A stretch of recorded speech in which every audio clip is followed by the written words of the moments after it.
Activa tu voz. Activate it now. Speak up, speak out. Get involved, get involved. Engage-toi. Take action. Aktiviere deine Stimme. We're union and we're proud. Welcome to Activate Live. I'm Delane Adams, a communications representative here at the Machinist Union headquarters in Upper Marlboro, Maryland. And I am sitting in for our host, Tanya Hutchins. On today's show, we will talk with Lisa Martin, the president of the International Labor Communications Association and also director of strategic communications at the Laborers International Union of North America, or LIUNA. We will discuss the upcoming International Labor Communications Association's convention, but first, let's catch us up on the news of the week. Machinist Union International President Bob Martinez recently sent a letter to members of Congress opposing the consideration of NAFTA 2.0. Until stronger labor standards, effective enforcement, and other reforms are included in this text to stop outsourcing, the IAM will continue to oppose NAFTA throughout this whole process. NAFTA 2.0 lacks adequate labor standards and the things that IAM needs in order to make sure that workers are treated fairly. If you want to hear more news like that, it's not too late to sign up for iMail on our website, goiam.org, and you'll get our email newsletter twice a week. And joining me now is Lisa Martin, president of the International Communications Association and also director of LIUNA. Lisa, how are you doing today? Thank you, Delane. I'm doing really well and so glad to join you here. Well, it's always good to have you in-house in studio, and we appreciate everything you're doing. But first, before we get into talking about the International Labor Communications Association, let's talk about LIUNA and your role and everything you're doing for labor there. Sure, thanks. So at the Laborers International Union, I oversee the Strategic Communications Program. Okay. So that's anything from the LIUNA.org website, the Laborers campaign website, news media outreach. The department also helps with communications capacity for our affiliates as well. And my big project this year that I'd like to share with you was the development of a LIUNA communications playbook. And this is something new that we are trying out this year. Okay. And basically it's a big binder of information for the use of our affiliates. And it has messaging to talk to our membership and talk to the public about each of our key issues, whether it's prevailing wages, right to work, immigration, local hiring, okay, protecting pensions, retirement security, getting out the vote, you name it, we got it in there. Issues that are so important to the labor movement and to our members. Exactly, that it really matters to the livelihoods of our membership. And these are issues that we'll be needing to communicate as we face upcoming elections, but not just about elections because, we want to make sure that members understand these issues, kind of year-round as they come up. So this playbook, what made you decide to go forward with this playbook and try to get this out to your members? Well, we really just wanted to make sure that all the right tools were in the hands of our affiliates, whether it's social media graphics, sample letters, messaging, kind of a compare and contrast on what we would call the opposition messaging versus LIUNA's messaging on an issue. And, on an issue such as right to work, for example, well, it's written in, it sounds kind of good if you just hear about it, but unfortunately, it's really an attack on unions and an attack on good jobs. So things like that, we want to kind of do that comparison, like this is what you're going to hear out in the field, but this is the counter message, and our message needs to be better, more persuasive. So, great. That was the impetus of this project. And so right now we're in the process of really kind of rolling it out and making sure everybody has it in hand and understands what it's all about. Well, I know members of LIUNA are very lucky to have something like that. Thank you. So let's switch roles, let's switch hats. Sure. President of the International Association of Labor Communications.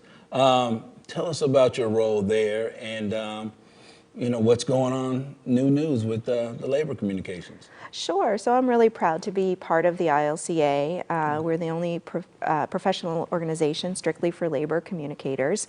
We've been around a while, so founded in '55. Oh, that is, yes. Yeah, so, It is. but we've kept up with the times, right? So, we're proud and thankful to have our main office at the AFL headquarters in Washington, D.C. Okay, thank you, AFL. Yeah, thank you, shout out.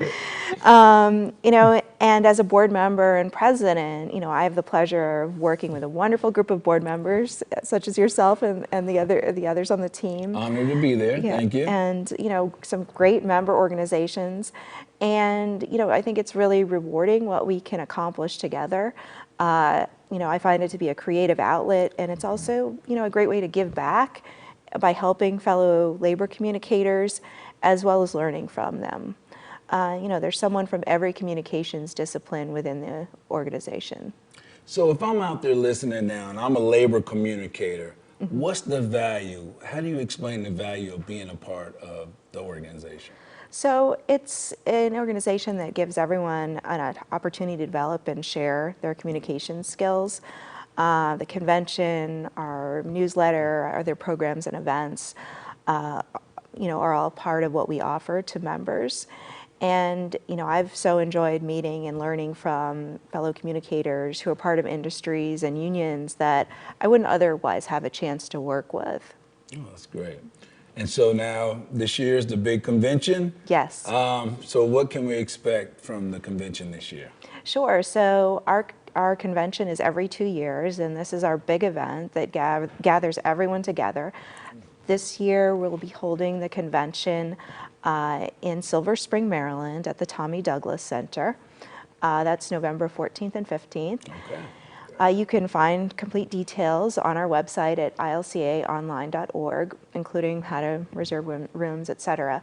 And we really have a very packed agenda for this convention.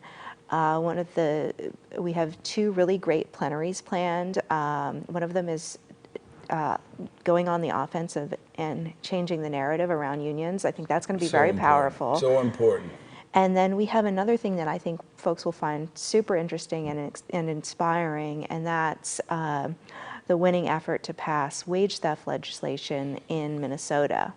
So those are going to be 2 great sessions. And then we have a host of workshops that members can come and take advantage of. We have the video production piece. Thank you to your team for helping out with that. We also have a program on jumpstarting social media. We have more advanced level social media workshops, like talking about the Facebook algorithm that, as you know, is always changing and challenging us. So we have someone that's going to help kind of break that down for us. Communicating to win elections with some folks from St. Louis who worked on the right to work, the effort that defeated right to work there. So I'm happy that they can come in and help and share their story. Also, growing your email list, effective newsletters, and we have a couple sessions on podcasting. So we've got a great lineup. We have a happy hour planned. I think it's going to be fun.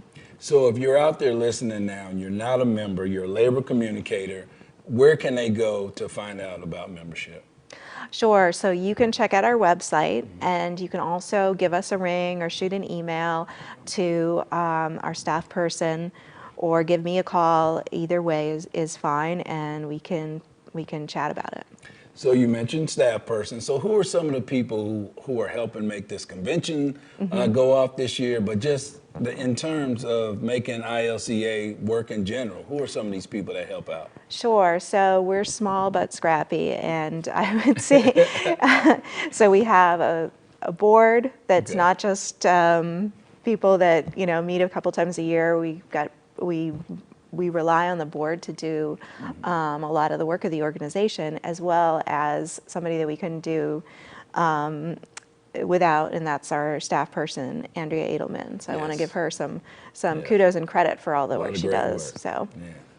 So there's a big part of the convention, but a big part of ILCA, the awards. I know people are very excited about the announcement coming out on the awards. Can you discuss that a little bit? Yeah, so the annual labor media contest, this is a great way to get recognition for the work that folks do in communication. There are awards across a lot of different categories of communications work. So there's, brochures, newsletters, blogs, podcasting, different types of video pieces, infographics, and so on.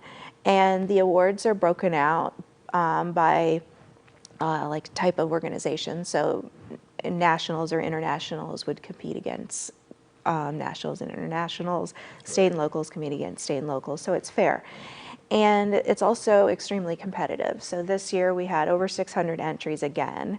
Wow. So that's a lot of work for our judges. But we're wrapping up our judging right now. Okay. And we had a lot of wonderful entries, and I'm very excited. And great so we should have that information out to members and folks who submitted in the next week or so.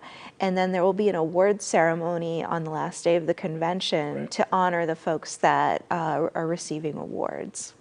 I mean, in terms of judging, what I was amazed is to see all of the great work that's being done by communicators across the nation. I mean, it's truly amazing. So a lot of great work. So Lisa, is there anything else you want to share in terms of, what's going on for the future, what we can look for from ILCA? Sure. So this year we soft launched a couple of things, and I'm hoping that they kind of bear fruit and really take off in the next year or so. So one thing that we started this year was a ILCA podcast. So that's something new, and you can find us in the app iTunes store and check it out. We have a few episodes there, and we did some interviews with some folks that had some interesting things to share. I won't give too much away. Okay. But so you can check that out. And then the other project that I want to get off the ground is our peer skill sharing, which is we have a group of board members who have volunteered to help share their skills to any members that need any sort of guidance or tips with a particular project. So we've announced it at soft launch, but we need to kind of promote it and really get it rolling. So if any folks are listening and are interested in finding out more about that, please get in touch with us. Again, 2 more things that add value to being a part of ILCA. Lisa, thank you. I appreciate you being on here and coming down to Upper Marlboro, Maryland. Have a great day. Thank you so much, Delane. Thank you. And now, joining us from the Coalition of the Labor Union Women's Convention in Las Vegas is Tanya Hutchins. Hello, Tanya. How are you doing? We're doing great. We are at the IAM caucus here, which just started a few minutes ago. This theme is coming together to change the world. This morning, they talked about voting rights, the importance of voting, and also about growing the membership. So really quickly, I have a couple guests for you, actually 3. And we start with Nicole Pugh. It's her first time here. Why did you want to be here? I've been involved with my local CLUW chapter for a couple of years, and we've done such great work that I just thought coming here and seeing it on a bigger scale would be awesome, and it is. So. And what did you think so far yesterday with the workshops?